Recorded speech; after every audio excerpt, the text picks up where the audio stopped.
دیکھیں حدیث تو قول رسول کو کہتے ہیں جو ہمارے پاس احادیث کی کتابوں میں موجود ہے، اور سنت کہتے ہیں جس پر رسول اللہ صلی اللہ علیہ وسلم کا آخری عمل ہو اور ہمیں اس کو فالو کرنے کا حکم ہو۔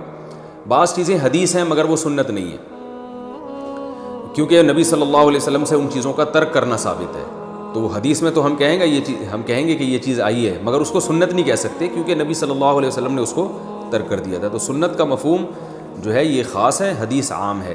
سنت کہتے ہیں وہ عمل جس میں ہمیں نبی کو فالو کرنا ہے، اور حدیث کا مطلب کوئی بھی بات جو نبی سے منقول ہو اس کو حدیث کہا جاتا ہے۔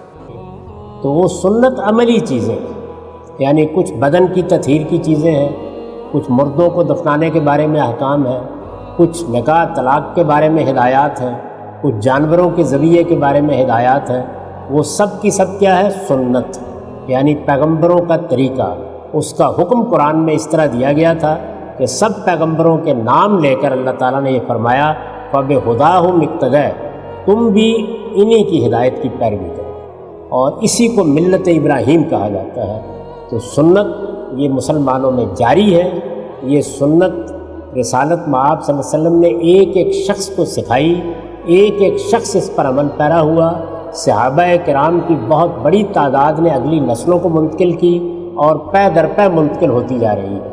کوئی شخص اس کا ریکارڈ اگر دیکھنا چاہے تو اس کو ہمارے فقہا نے فقہ پر اپنی کتابوں میں مرتب کر دیا، لکھ بھی دیا، اس کو سنت کہا جاتا ہے۔ اس کے بعد ظاہر ہے کہ رسالت مآب صلی اللہ علیہ وسلم نے جو دین دیا وہ تو بس یہ دو چیزیں تھیں، یہ دے کے آپ چلے گئے، لیکن آپ نے زندگی بسر کی پوری، اس میں کسی سوال کا جواب دیا، کسی چیز کی وضاحت کی، کسی چیز کے بارے میں کسی نے پوچھا تو آپ نے اس کو اطمینان کرایا، وہ سب چیزیں ہیں جن کو لوگ رپورٹ کر رہے ہیں، اس کو حدیث کہا جاتا ہے۔ یہ گویا زمانہ رسالت کی تاریخ ہے ساری کی ساری، اس پر بھی مسلمانوں نے بڑا غیر معمولی کام کیا ہے۔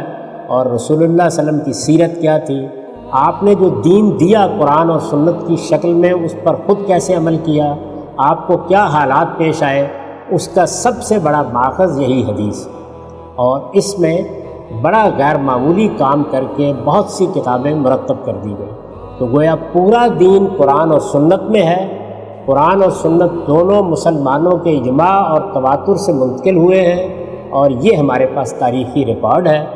اس تاریخی ریکارڈ کو تاریخی ریکارڈ کی جگہ پہ رکھیے۔ قرآن اور سنت ہے جو اصل میں دین ہے، جن کے باہر کسی انسان کو نہیں جانا چاہیے۔ حدیثوں کا مطالعہ کیا جائے گا، ان پہ تحقیق کی جائے گی، اور اس سے تاریخی معلومات حاصل ہوں گی، ہم اپنے پیغمبر کی سیرت کو جانیں گے، ان کے علم سے واقف ہوں گے۔ ان چیزوں کو اگر ان کی صحیح جگہ پر رکھ دیا جائے تو کوئی سوال پیدا نہیں ہوتا، لیکن انسانوں کا معاملہ یہ ہے کہ وہ چیزوں کو اوپر نیچے کر دیتے ہیں۔ سنت عملی تواتر اور اجماع کے ذریعے ٹرانسفر ہوئی ہے، اور حدیث جو ہے وہ ریٹن ریکارڈ ہے اسی عملی تواتر کا، لیکن آج سے 1200 سال پہلے وہ فریز ہو گیا۔ لیکن تواتر میں جو اجماع ہے وہ سنت ہے۔ باقی اگر آپ کہیں کہ جی انڈیا پاکستان میں تو اجماع ہے کہ قبروں سے مانگا جائے، ہمارے سارے بزرگ مانگتے آئے ہیں، تو یہ ثابت ہو جائے گا، تو یہ اجماع نہیں ہے۔ اگر پوری دنیا کے مسلمانوں کا یہ عقیدہ ہونا کہ قبر والوں سے مانگنا چاہیے پھر اجماع ہوگا، اور وہ تو نہیں ہے۔